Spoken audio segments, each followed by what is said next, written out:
Yes good morning students. So अज का अपना टॉपिक हैगा मूविंग कोयल गलवैनोमीटर। सो उसकी डायग्राम देख लो। सब तो पहला देखो इसका जो प्रिंसीपल है मूविंग कोयल गलवैनोमीटर। सिंपली गलवैनोमीटर की होंगे 10th क्लास के यूज़ किया होना।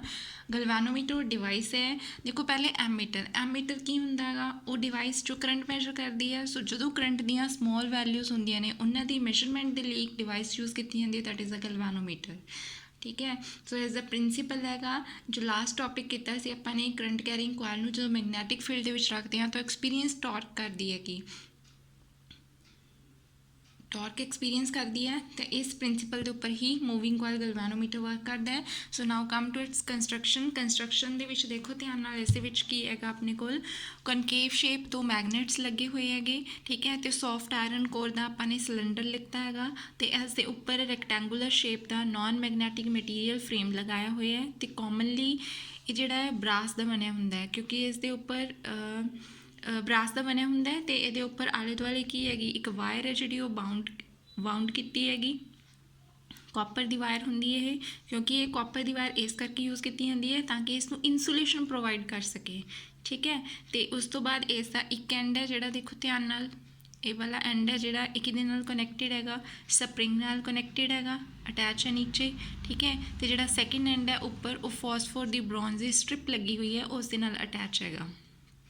देखो इतने फॉस्फोर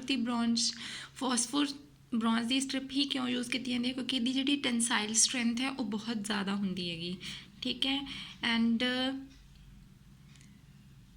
इस दे उपर नॉर्थ साउथ रेडियल फील्ड होंगे नॉर्थ टू साउथ है जो जांदियां ने रेडियल मैगनैटिक फील्ड में बाद दसदी हाँ इतने रेडियल मैगनैटिक फील्ड बनूगा। सपोज करंट है जो उसकी डायरैक्शन आ दी हुई है आपां जो एरोस ने गे डाउनवर्ड दैन अपवर्ड करंट की डायरैक्शन यही है। तो इस आप प्रीवियस आर्टिकल जोड़ा किया उसकी डायग्राम में तुम देख सकते होंगे वही सेम टू सेम कॉन्सैप्ट इतने चल रहा है।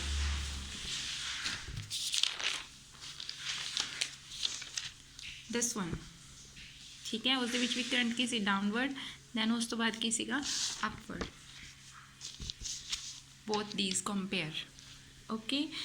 सो वो जो आप कंपेयर करा सेम टू सेम करंट है जोड़ा पहले डाउनवर्ड आ रहा है फिर उस तो बाद अपवर्ड जा रहा है। फर्स्ट आर्म है जी उस जी फोर्स लग रही सी की सी आउटवर्ड सी तो इस फोर्स की सी इनवर्ट सी। ठीक है। जो ये रोटेट करूगी कोयल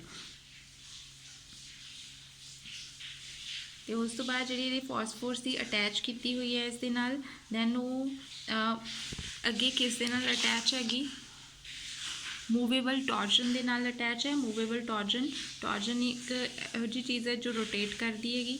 ठीक है। दैन इसके उपर एक निडल लगाई जाती है जिमें ही देखो ये टॉर्जन को मूगा तो निडल भी है जी देखो जिमें कोयल है जी कोयल की रोटेशन होगी कोयल रोटेट करूगा तो उस दे नाल की होएगी जो उपर टॉर्जन लग्या हुआ है तो इतने साइड पर की एक निडल लगी हुई होंगी है तो निडल डिफ्लैक्शन शो करती है इधर उधर सेंटर च होंगी है तो मीनस जीरो होंगे जीरो शो करती है।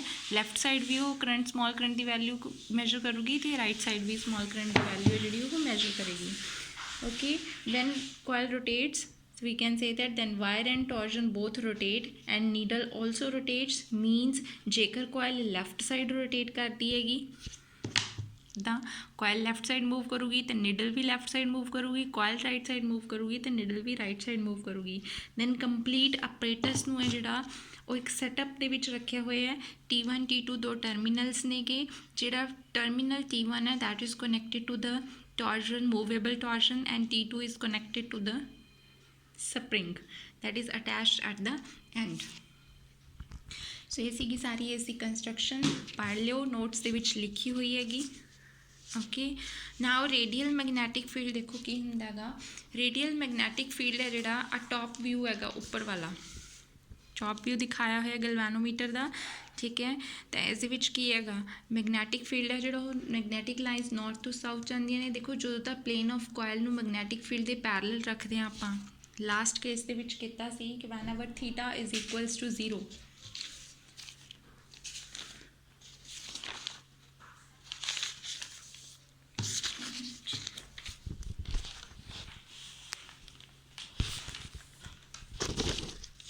this one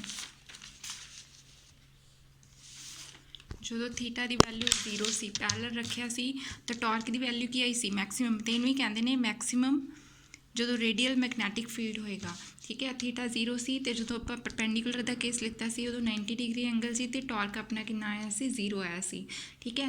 ਜਦੋਂ ਥੀਟਾ 0 ਹੁੰਦਾ ਮੈਗਨੈਟਿਕ ਫੀਲਡ ਹੁੰਦਾ ਰੇਡੀਅਲ, ਅਤੇ ਇਸ ਕੇਸ ਦੇ ਵਿੱਚ ਕਿਹੜੇ ਮੈਗਨੇਟਸ ਯੂਜ਼ ਕੀਤੇ ਜਾਂਦੇ ਆ? ਹਾਰਸ-ਸ਼ੂ ਮੈਗਨੇਟਸ ਯੂਜ਼ ਕਰ ਸਕਦੇ ਹਾਂ, ਯੂ ਸ਼ੇਪ ਮੈਗਨੇਟਸ ਯੂਜ਼ ਕਰ ਸਕਦੇ ਹਾਂ, ਕਨਕੇਵ ਸ਼ੇਪ, ਸੈਮੀ ਸਿਲੰਡਰੀਕਲ ਸ਼ੇਪ, ਇਹ ਸਾਰੇ ਮੈਗਨੇਟਸ ਯੂਜ਼ ਕੀਤੇ ਜਾਂਦੇ ਨੇ। ਜਿਵੇਂ ਦੇਖੋ ਅੱਜ ਵਾਲੇ ਗਲਵਾਨੋਮੀਟਰ ਵਾਲੇ ਦੇ ਵਿੱਚ ਕਿਹੜੇ ਯੂਜ਼ ਕੀਤੇ ਗਏ ਆ? ਕਨਕੇਵ ਸ਼ੇਪ ਮੈਗਨੇਟਸ ਯੂਜ਼ ਕੀਤੇ ਗਏ ਆ। ਦੇਖੋ ਜਦੋਂ ਤਾਂ ਆਪਾਂ ਸਿੰਪਲ ਮੈਗਨੇਟਸ ਯੂਜ਼ ਕਰ ਦਿਆਂਗੇ,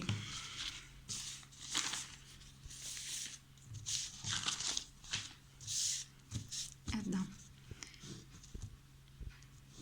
whenever we use simple magnets, ਤਾਂ ਆਹ ਚੀਜ਼ ਹੁੰਦੀ ਹੈਗੀ ਮੈਗਨੈਟਿਕ ਫੀਲਡ ਦੀ। ਅਤੇ ਥੀਟਾ ਜਿਹੜਾ ਇਸ ਕੇਸ ਦੇ ਵਿੱਚ ਨੋਟ ਇਕੁਅਲ ਟੂ 0 ਹੁੰਦਾ ਹੈ, ਕਿਉਂਕਿ ਮੈਗਨੈਟਿਕ ਫੀਲਡ ਕੀ ਹੁੰਦਾ ਇਸ ਕੇਸ ਦੇ ਵਿੱਚ? ਯੂਨੀਫਾਰਮ ਹੁੰਦਾ ਹੈ।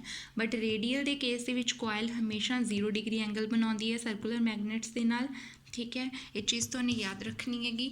ਸੋ ਇਸ ਦੀ ਹੁਣ ਆਪਾਂ ਨੇ ਕਰਨੀ ਹੈਗੀ ਵਰਕਿੰਗ, ਬਟ ਵਰਕਿੰਗ ਕਰਨ ਤੋਂ ਪਹਿਲਾਂ ਇੱਕ ਕਨਸੈਪਟ ਹੋਰ ਕਲੀਅਰ ਕਰੋ।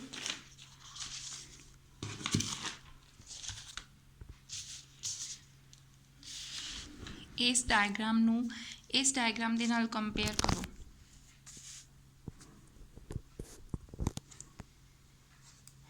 ਉਸ ਦਿਨ ਆਪਾਂ ਨੇ ਪੜ੍ਹਿਆ ਸੀ ਕਿ ਜੋ ਥੀਟਾ ਐਂਗਲ ਹੈ ਉਹ ਕਿਸ ਦੇ ਨਾਲ ਬਣ ਰਿਹਾ? ਮੈਗਨੈਟਿਕ ਫੀਲਡ ਦੇ ਨਾਲ, ਠੀਕ ਹੈ। ਕੌਣ ਬਣਾ ਰਹੀ ਹੈਗੀ? ਆਰਮ ਉਸ ਦੀ ਕੋਇਲ ਦੀ। ਤਾਂ ਇਸ ਦੇ ਵਿੱਚ ਦੇਖੋ ਆਹ ਐਂਗਲ ਥੀਟਾ ਸੀਗਾ, ਜੇਕਰ ਅਗਰ ਮੈਂ ਆਹ ਚੀਜ਼ ਫੋਰਸ ਦੀ ਡਾਇਰੈਕਸ਼ਨ ਅਗਰ ਮੈਂ ਨੋਰਮਲ ਡਰੋ ਕਰਦੀ ਹਾਂ ਉਸ ਦੇ ਉੱਪਰ, ਤਾਂ ਆਹ ਪੂਰਾ ਦਾ ਪੂਰਾ ਐਂਗਲ ਕਿੰਨਾ ਬਣ ਜੂਗਾ? 90 ਡਿਗਰੀ ਐਂਗਲ ਬਣ ਜੂਗਾ। ਅਗਰ ਮੈਂ ਇਸ ਨੂੰ ਅਲਫਾ ਲੈਂਦੀ ਹਾਂ ਤਾਂ alpha plus theta I may write it as equals to 90 degree. So theta ਦੀ ਵੈਲਿਊ ਕਿੰਨੀ ਆ ਜੂਗੀ? 90 ਮਾਈਨਸ ਅਲਫਾ। ਆਹ ਚੀਜ਼ ਆਪਾਂ ਯੂਜ਼ ਕਰਾਂਗੇ ਆਰਟੀਕਲ ਦੇ ਵਿੱਚ।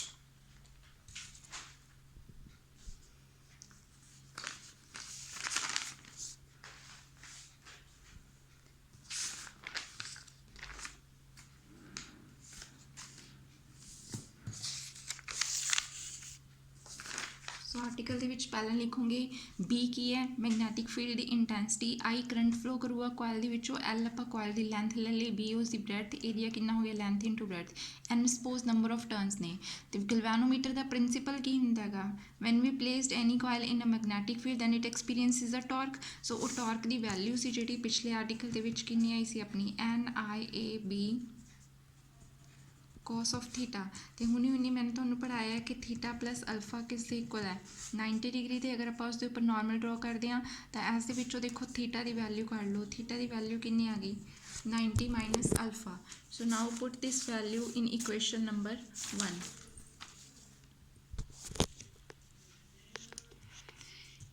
ਇਸ ਦੇ ਵਿੱਚ ਪੁੱਟ ਕਰ ਦਿਓ tau is equals to NIAB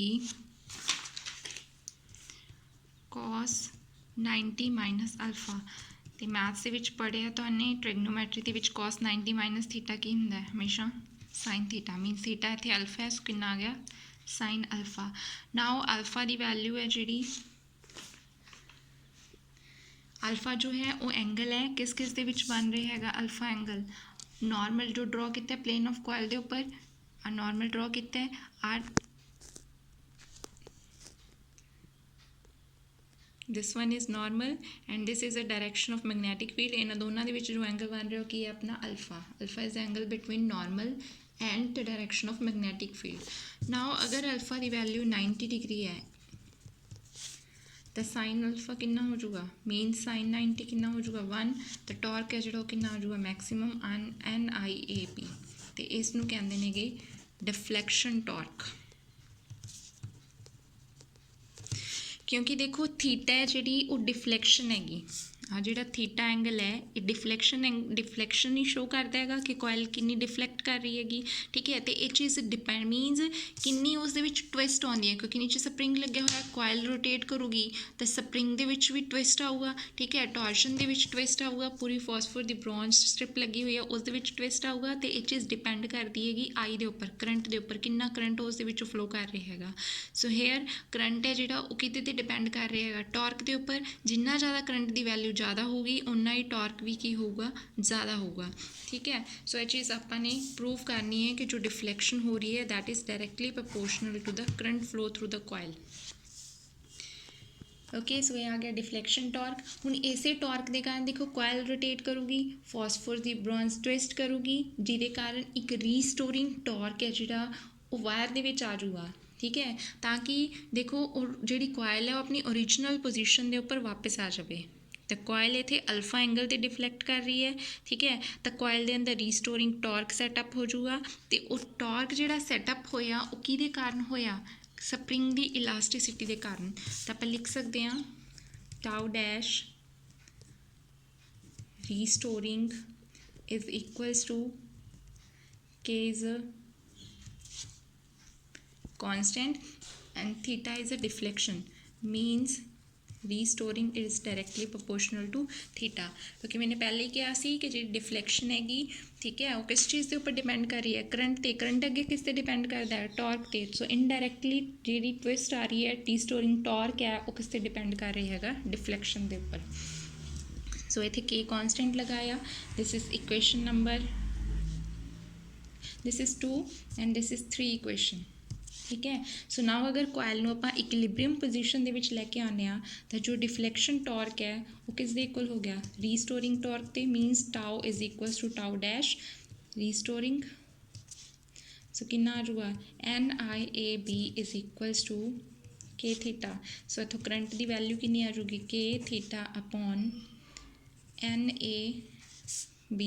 so I is equals to capital G theta, where capital G की हैगा के अपॉन NAB दे, and this is a galvanometer constant capital G।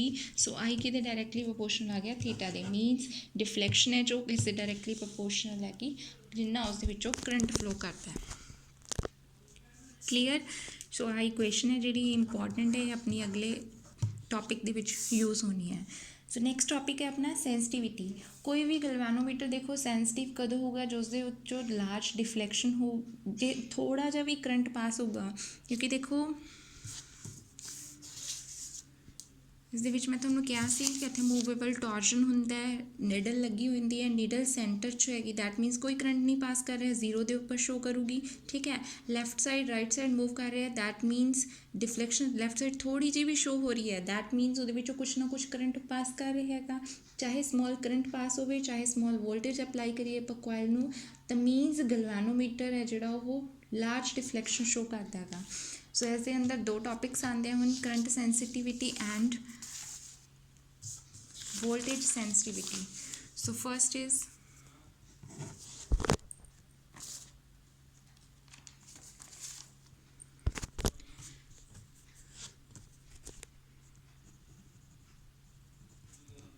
current sensitivity.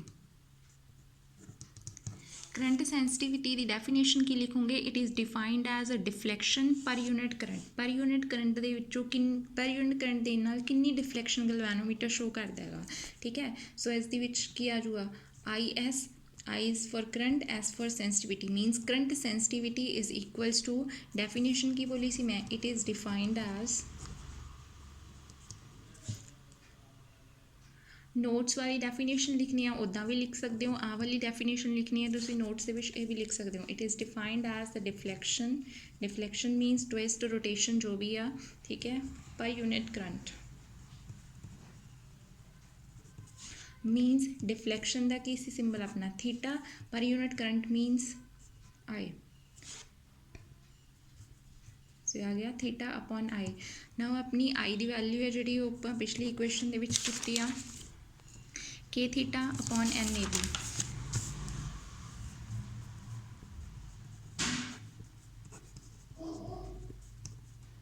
से बन गया थीटा NAB अपॉन के theta, this cancel. So IS is equals to NAB upon के। So ये आ गया करंट सेंसिटिविटी का। नाउ इस दियाँ यूनिट्स ने जिहड़ियां की आउणगियां इस इक्वेशन चो, यूनिट्स देख लो, थीटा दी यूनिट्स की होंदियां ने स्मॉल एंगल दियाँ रेडियन, क्योंकि स्मॉल एंगल की डिफ्लैक्शन हो रही है, थीटा की है रेडियन हो जाऊगा पर एम्पीयर, ठीक है। सेकेंड है अपना वोल्टेज सेंसिटिविटी।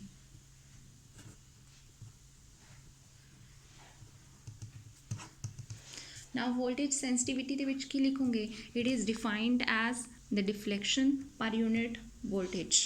सो सो सेम ऊपर वाली की तरह की बन जाऊगा VS voltage sensitivity is equals to theta upon ऊपर करंट सी इत्थे क्या आ जाऊगा per unit voltage. So now ohm's law के अकॉर्डिंग V की वैल्यू कितनी होंगी है अपनी IR, V की वैल्यू IR ते थीटा की वैल्यू कितनी है अपनी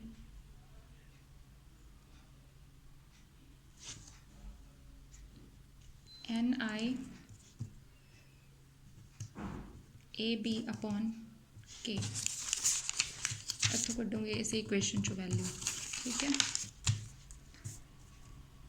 सो पुट कर दो NIAB अपॉन K, V की वैल्यू IR, I नाल I cancel, so VS is equals to NAB अपॉन KR। This equation is for voltage sensitivity. So now इस दी यूनिट्स कटो, इतों क्या आनी रेडियन पर वोल्ट, पिछले दी किसी रेडियन पर ampere, this is a radian पर वोल्ट। सो नाउ इस इक्वेशन में ध्यान ना देखो, नंबर ऑफ टर्न्स कॉन्सटेंट ले लीए, आप एरिया कॉन्सटेंट ले लीए, जिन्ना मैगनैटिक फील्ड है वो भी कॉन्सटेंट ले लीए, के ऑलरेडी कॉन्सटेंट है, तो V है जो किससे इन्वर्सली प्रोपोर्शनल आ गया रेजिस्टेंस से। मीन्स अगर रेजिस्टेंस ज़्यादा होगी तो वोल्टेज की होगी, वोल्टेज सेंसिटिविटी की हो जाएगी decrease and vice versa. If we increase voltage sensitivity, जे आप वोल्टेज सेंसिटिविटी ਵਧਾਉਣੇ आगे, ठीक है, ज़रूरी नहीं may not increase the current sensitivity बनाना, बिकॉज इफ वी चेंज अगर आप रेजिस्टेंस चेंज करते हैं तो वोल्टेज सेंसिटिविटी भी चेंज होगी, बट करंट सेंसिटिविटी है जी चेंज नहीं होगी। क्यों? क्योंकि दोनों इक्वेशनस ध्यान नाल देखो, ये चीज़ है जी रेजिस्टेंस के उपर डिपेंड नहीं करती, बट ये रेजिस्टेंस के उपर डिपेंड करती है, मीनस ये वेरी कर रही है इनवर्सली, बट वो चीज़ वेरी नहीं कर रही है। ओके,